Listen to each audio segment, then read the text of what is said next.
Bonsoir à tous, bienvenue dans ce journal. Voici le sommaire.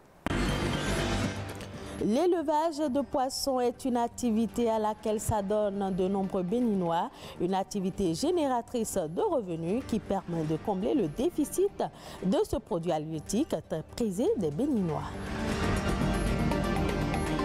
La digitalisation des services publics s'étend à présent dans les collectivités locales.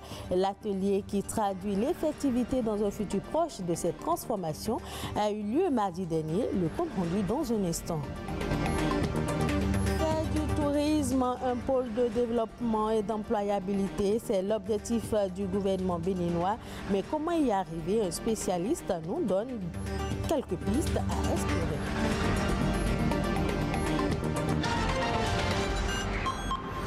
Bienvenue dans cette édition. Le poisson est très prisé des Béninois, mais la demande nationale n'est pas encore couverte.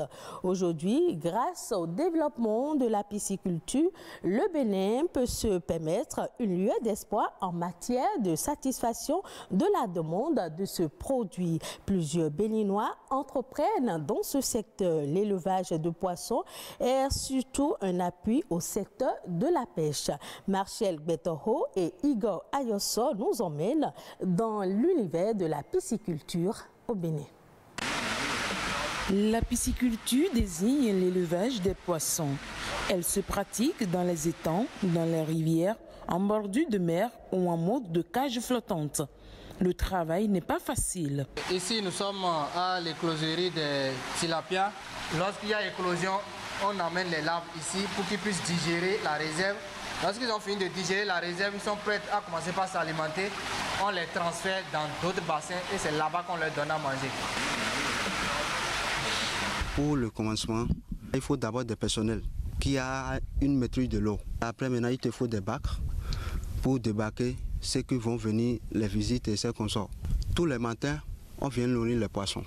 S'il y a des casses ou des mortalités, on essaie d'enlever ça dans la cage. On a des gens qui produisent des alevins. Habituellement, lorsqu'on a des commandes d'alevins, on utilise la table de tri, on vide les bacs d'alevinage et on compte les alevins pour les livraisons. Mais la véritable difficulté des acteurs dans ce système reste la source de financement. Pour confectionner une cage, il te faut 600 000. Sans les alevins, une seule cage là, il te faut 600 000. Tu ne peux pas venir installer les cages sans que tu n'as pas un moyen de financement. L'élevage de poissons est une activité génératrice de revenus. Plusieurs jeunes entrepreneurs, comme employés dans ce système, jouissent des opportunités que présente le secteur. Moi, spécialement ici, je préfère ça plus que la terre. Surtout le tilapia, c'est ça que les gens consomment en plus. Ce modèle-là, c'est juste pour montrer à la population qu'il est possible que vraiment chacun de nous, dans sa maison, puisse élever des poissons, surtout les silures. Il va sans doute que la pisciculture représente une part importante dans le système économique béninois. Mieux organiser le secteur pour son meilleur développement est gage d'un avenir certain, surtout dans un contexte comme celui du Bénin, où les produits halieutiques se font de plus en plus rares. C'est un secret de polichinelle que le gouvernement accorde du prix au secteur du numérique. La digitalisation des services publics engagés depuis quelques années descend à présent dans les collectivités locales.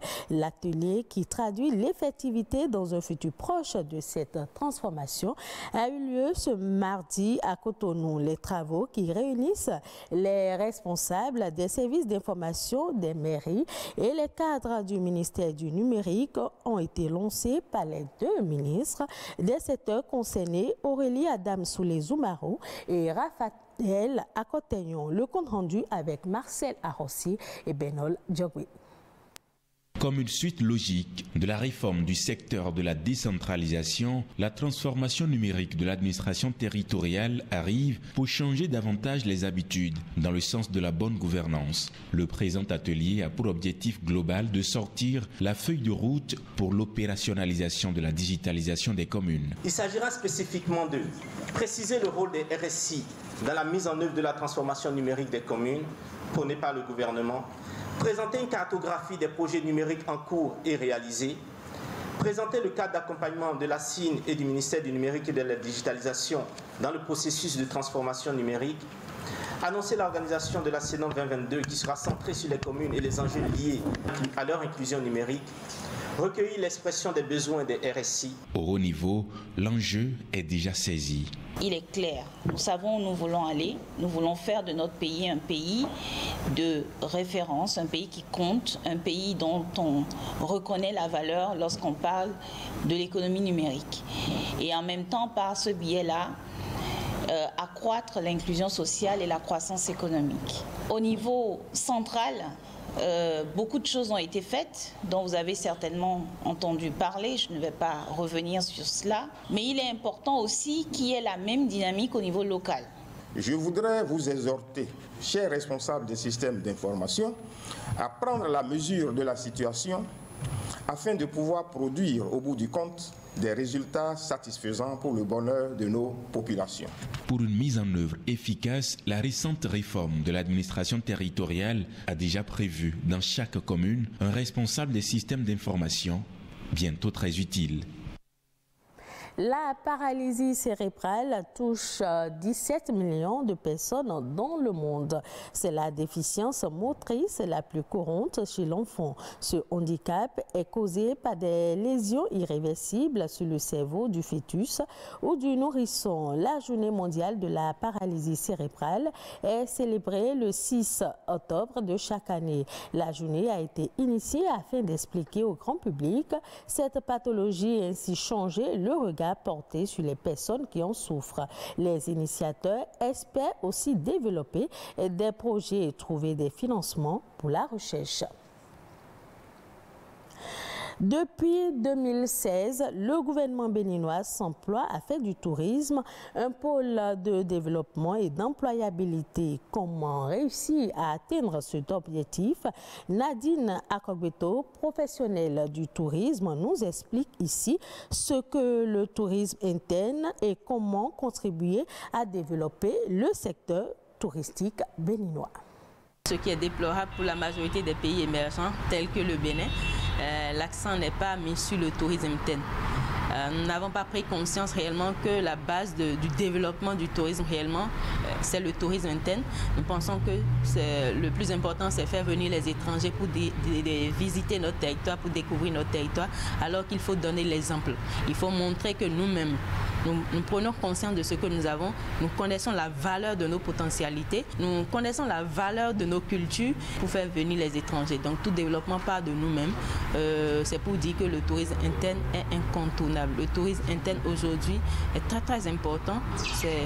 C'est la chose la plus importante à faire aujourd'hui pour rêver de meilleurs jours pour le tourisme béninois. Le tourisme interne, ça veut simplement dire de voyager sur le territoire national, c'est-à-dire quitter une commune pour une autre commune pour aller découvrir les merveilles de cette dernière, quitter une ville pour une autre pour aller découvrir les merveilles, les attraits touristiques, les potentialités que nous avons pour son propre plaisir ou pour autre motif. Je tiens à inviter tous les professionnels du tourisme, le personnel de l'industrie touristique, avant tout, avant de promouvoir leurs produits touristiques, de sensibiliser, de passer des messages de sensibilisation pour dire c'est très important de passer par le tourisme interne d'abord. J'appelle aussi les hommes du média de sensibiliser, de ne pas oublier d'en parler, puisque le développement du Bénin nous concerne tous. Et je fais un appel aussi aux élus locaux, aux responsables de communes, à faire de la sensibilisation au niveau des communautés, au niveau de nos communes respectives, sur l'importance du tourisme interne pour que ensemble nous donnons la main, nous collaborons pour atteindre cet objectif qu'est le développement du tourisme au Bénin.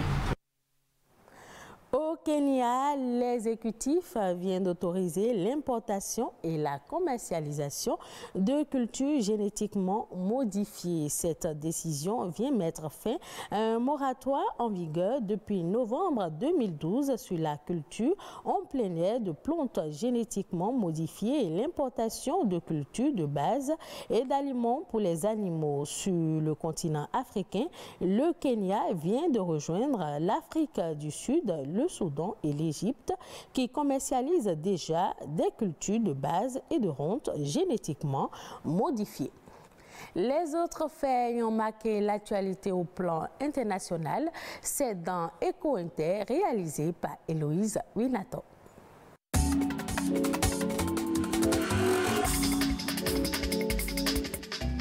Les pays de l'OPEP se sont réunis ce mercredi à Vienne pour entériner une baisse conséquente de la production et faire remonter les cours du brut.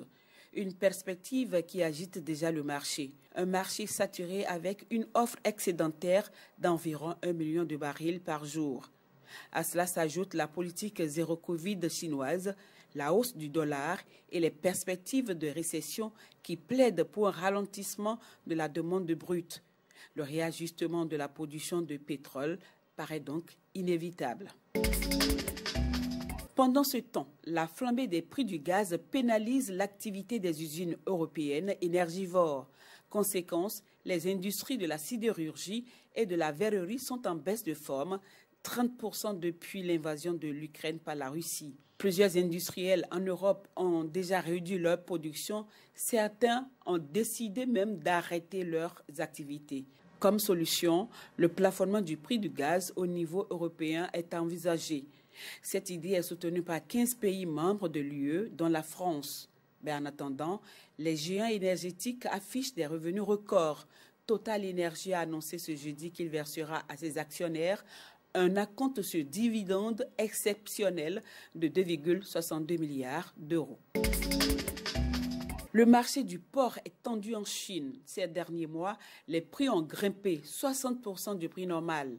Et pourtant, l'empire du milieu est connu pour sa politique de stockage des denrées stratégiques. Le porc en est une et l'État a déjà libéré des réserves de porc congelé, 200 000 tonnes de viande, soit à peine un jour de consommation. Cela n'a donc pas suffi à faire baisser les prix. Enfin, Elon Musk accepte finalement d'acheter Twitter pour mettre fin aux poursuites judiciaires. Début juillet 2022, le patron de Tesla avait mis fin à l'accord de rachat du réseau social d'un montant de 44 milliards de dollars. Le procès intenté par Twitter pour forcer Elon Musk à honorer sa promesse de rachat, prévue pour le 17 octobre, n'aura donc pas lieu. L'homme d'affaires accusait Twitter d'avoir menti sur le nombre de faux comptes parmi ses utilisateurs. Mais de son côté, Twitter a toujours reconnu que 5% de ses utilisateurs étaient des robots.